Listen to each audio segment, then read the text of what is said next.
चतुराई। एक गरीब आदमी था।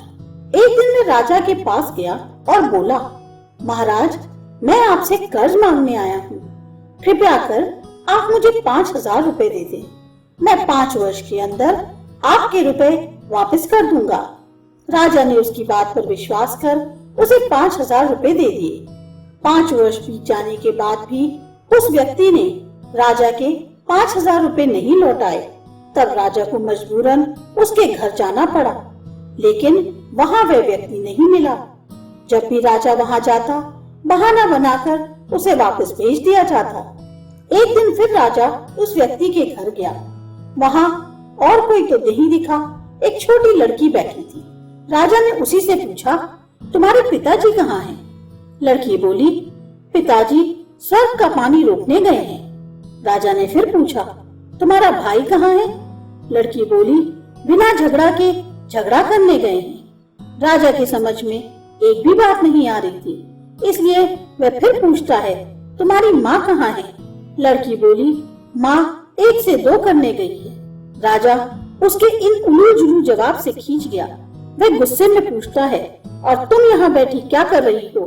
लड़की हंसकर बोली, मैं घर बैठी संसार देख रही हूँ। राजा समझ गया कि लड़की उसकी किसी भी बात का सीधा जवाब नहीं देगी, इसलिए उसे अब इससे इन बातों का मतलब जानने के लिए प्यार से बतियाना पड़ेगा।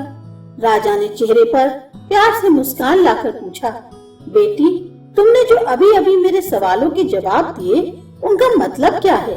मैं तुम्हारी एक भी बात का मतलब नहीं समझ सका। तुम मुझे सीधे सीधे उनका मतलब समझाओ।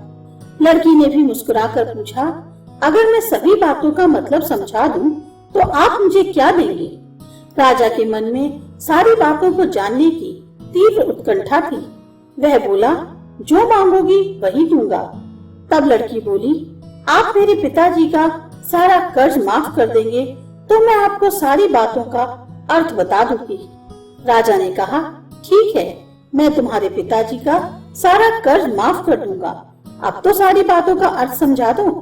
लड़की बोली, महाराज, आज मैं आपको सारी बातों का अर्थ नहीं समझा सकती। कृपा कर आप कल आएं, कल मैं जरूर बता दूंगी। राजा अगले दिन फिर उस व्यक्ति के घर गया। आज वहाँ सभी लोग मौजूद थे। वह आदमी, उसकी पत्नी, बेटा और उसकी बेटी भी। राजा को देखते ही लड़की ने पूछा, महाराज, आपको अपना वचन याद है ना? राजा बोला, हाँ, मुझे याद है। तुम अगर सारी बातों का अर्थ बता दो तो मैं तुम्हारे पिताजी का सारा कर्ज माफ कर दूंगा।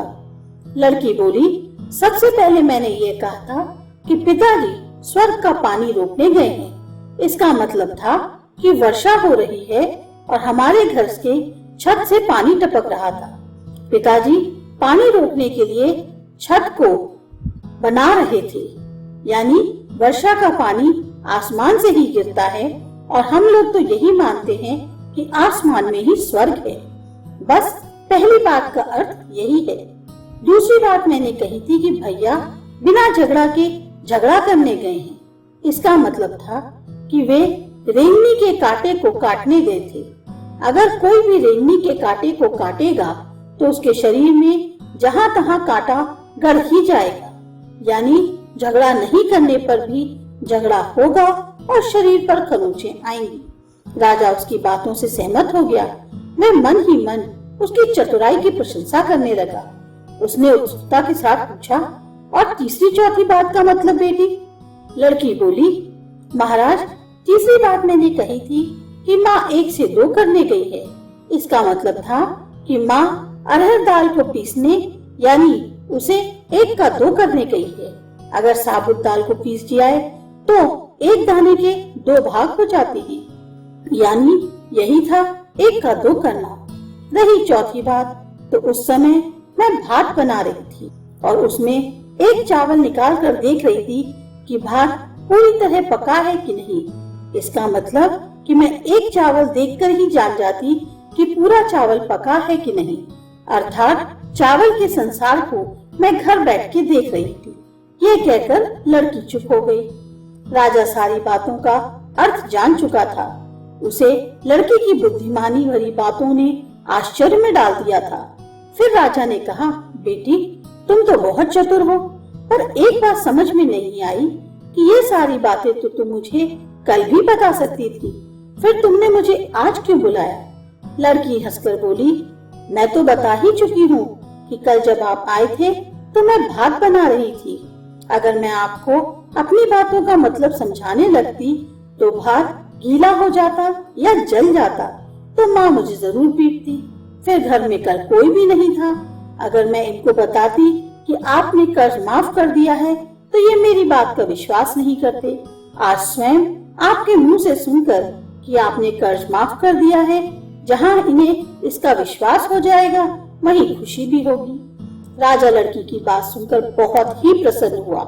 उसने अपने गले से मोतियों की माला निकालकर उसे देते हुए कहा, बेटी यह लो अपनी चतुराई का पुरस्कार। तुम्हारे पिताजी का कर्ज तो मैं माफ कर ही चुका हूँ। अब तुम्हें या तुम्हारे घर वालों को मुझसे बहाना नहीं बनाना पड़ेगा। अब तुम लोग निश्चिंत होकर रहो। अगर फिर कभी किसी चीज की जरूरत हो तो बेझिझक होकर मुझसे कहना। इतना कहकर राजा लड़की को आशीर्वाद देकर चला गया। लड़की के परिवार वालों ने उसे खुशी से गले लगा लिया।